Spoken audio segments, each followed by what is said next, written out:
रत्नागिरीमध्ये आज 18 सप्टेंबरला रत्नागिरी पोलिसांनी एक धडक कारवाई केली। एमआयडीसी मध्ये वेश्या व्यवसायावर पोलिसांनी धाड टाकून नेपाळी महिलेला अटक केली आहे। स्थानिक गुन्हे अन्वेषण शाखेने रत्नागिरी एमआयडीसी मधील एका फ्लॅटवर छापा टाकून देह विक्रीच्या व्यवसायाचा पर्दाफाश केलाय। या कारवाईत पोलिसांनी नेपाळी महिलेला ताब्यात घेऊन तिच्यावर अनैतिक व्यापार प्रतिबंध अधिनियम 1956 कायद्याअंतर्गत गुन्हा दाखल केला। तिच्या ताब्यातून पुण्यातील 2 महिलांची सुटका करण्यात आली।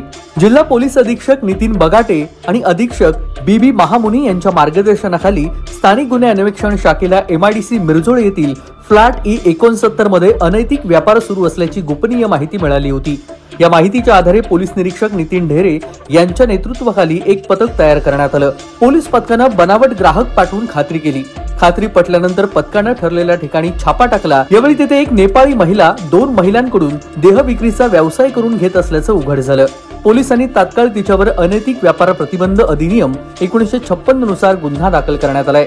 देह विक्रीच्या व्यवसायात अडकलेल्या 2 महिलांची पोलिसांनी सुटका केली आहे। पुढील कारवाईसाठी हा गुन्हा रत्नागिरी ग्रामीण पोलीस ठाण्यामध्ये नोंदवण्यात आलाय।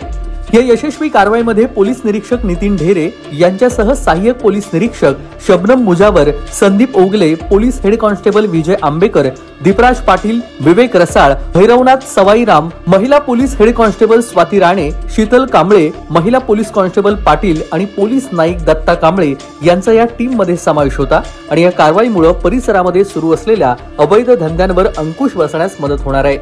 तेजस बोरगरे, कोकण कट्टा न्यूज, रत्नागिरी।